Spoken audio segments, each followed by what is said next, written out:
Marie, pourquoi ce projet? Alors ce projet, d'une part parce que sans doute nous avons été un peu influencés par nos carrières professionnelles, tous les deux issus du milieu sanitaire et social.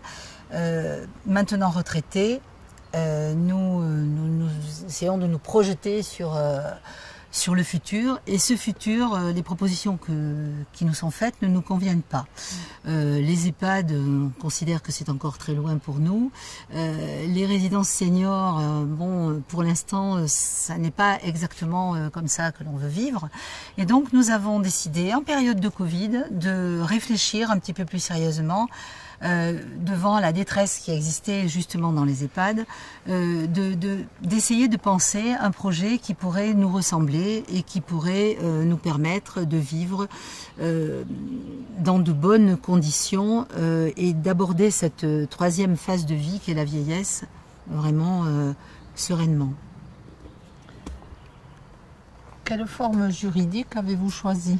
Alors, nous avons choisi la forme juridique. Alors, pour l'achat du bien, une société civile immobilière transparente, et pour la gestion de ce bien, une association, l'association Egrégore, donc qui a des adhérents, qui sont les futurs, parmi eux, les futurs habitants de ce projet, qui va s'appeler la Maison du Bénac, puisque nous avons le lieu, tout est déjà bien pensé, bien avancé. Voilà, donc une forme mixte, SCI pour l'achat et gestion par l'association, complètement démocratique par les habitants. Voilà. Où et à quoi va ressembler mon nouveau logement? Alors, nous avons donc choisi un lieu assez bucolique qui est à la campagne, mais proche d'une préfecture. La ville de Foix est à 7 km. Dans ce lieu de vie, qui est un château, qui sera complètement repensé, rénové pour nous permettre de vivre parfaitement en adéquation avec les problèmes de l'âge.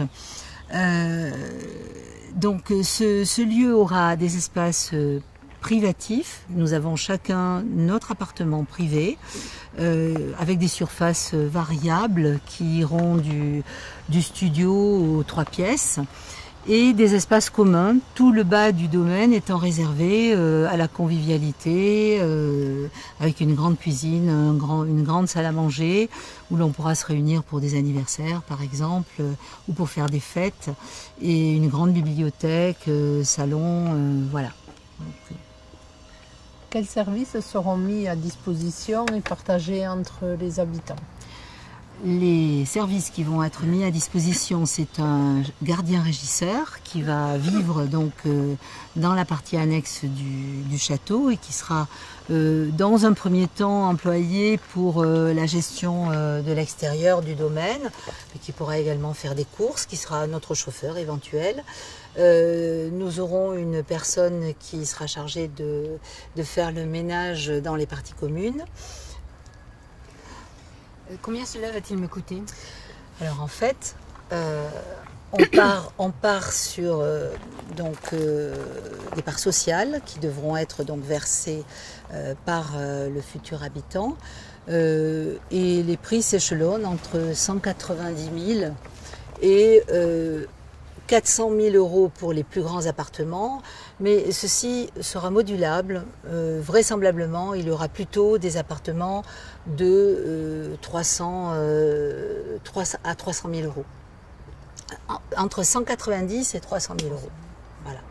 Vais-je payer un loyer ou non, être propriétaire? Alors, en fait, ni l'un ni l'autre, mais on est très attaché à la transmission.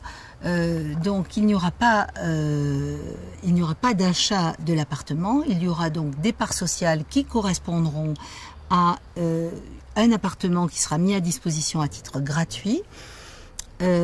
En cas, si on ne se plaît pas dans le lieu, on récupère ces parts sociales. Au décès, si on décède, si on choisit de vivre là, et donc si le décès se passe là, les héritiers donc récupèrent l'intégralité des parts sociales qui ont été versées par leurs parents. Voilà.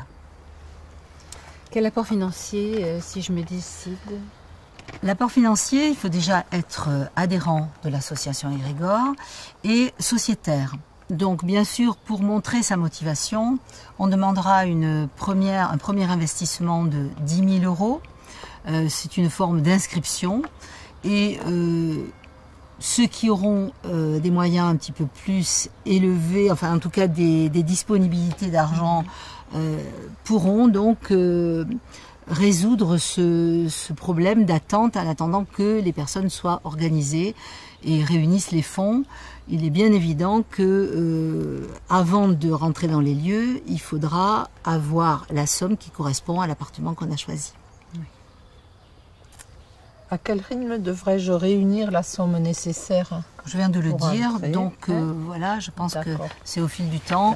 On n'aura pas, il y aura des appels de fonds en mesure de l'avancement des travaux, en sachant que un habitant qui se désisterait pendant les travaux récupérerait sa mise de fonds uniquement à la fin des travaux. Ceci pour ne pas léser les futurs habitants qui, eux, veulent avancer dans le projet. Quelle charge mensuelle aurais-je à assumer quand j'habiterai? Alors, en charge mensuelle, il y a bien sûr le gardien régisseur qui sera très utile pour le groupe. Donc, il y a 350 euros, entre 350 et 380 euros de charge par mois. Ça correspond aussi à l'entretien des parties communes, au chauffage, à l'électricité des parties communes, et donc au gardien et à la personne qui fera le ménage. Ce sont des charges par personne, par appartement? Ce sont des charges par personne. Voilà. Si je veux sortir du projet pour mes héritiers, que se passe-t-il à mon décès?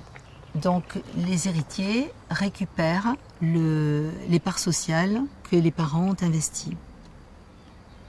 Et si je deviens moins autonome, handicapée, avec des problèmes Alors, cognitifs? nous avons pensé justement à la grande vieillesse. Donc, nous avons pris la tâche avec les services existants, donc SIAD, HAD. Il se trouve qu'en milieu rural, les structures sont peut-être plus personnalisées, surtout en direction des personnes âgées, puisqu'il y a beaucoup de personnes âgées qui vivent et qui sont isolées dans les campagnes. Donc les services hospitaliers sont très fonctionnels et nous avons donc la certitude que on viendra vers nous. Donc il y a l'HAD par exemple en gérontologie qui existe et on viendra vers nous peut-être plus facilement que si on était dans une grande ville. Voilà. Et si je suis en fin de vie? Alors justement, nous voulons faire ce projet pour vivre une vieillesse sereine, plus heureuse, plus tranquille, plus sécurisée. Mais bien sûr, nous pensons à la fin de vie, puisque la mort, c'est une partie de la vie à laquelle il faut penser. Et par rapport à cela, nous nous sommes organisés aussi avec les unités mobiles de soins palliatifs qui seront présentes. Chaque futur habitant aura écrit ses directives anticipées pour connaître la personne de confiance qu'il aura choisie, pour savoir comment il veut que les choses se passent si ce moment arrive, et pour que les choses se passent le mieux possible, sans affolement et avec détermination. Si j'intègre le projet, aurais-je mon mot à dire sur les choix qui restent à faire? Qui décide?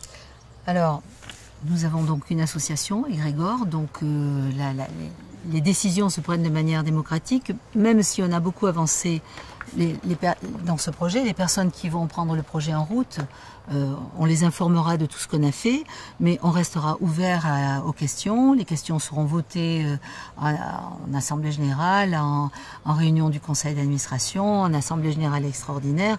On pourra prendre toutes les décisions de manière démocratique. Et quel argument as-tu pour me convaincre? Je pense que notre projet est un peu atypique dans le sens où nous avons pensé la grande vieillesse. C'est notre force parce que peut-être que ça fait un petit peu peur de penser à la grande vieillesse, mais je pense que le fait d'y penser, le fait de s'organiser, le fait d'être préventif, pour moi, est une chose importante et qui nous permettra justement de vivre la vieillesse de manière heureuse et sereine, sans attendre forcément ce temps, mais en sachant qu'il va arriver. Voilà. Donc nous nous sommes organisés, je l'ai dit tout à l'heure, nous avons pris à tâche avec les structures médicales existantes, nous avons prévu un appartement pour recevoir du personnel si jamais il était besoin d'en avoir. Donc voilà, je pense que pour vous séduire, la force du groupe, je pense, nous permettra d'être plus forts, plus unis et plus longtemps.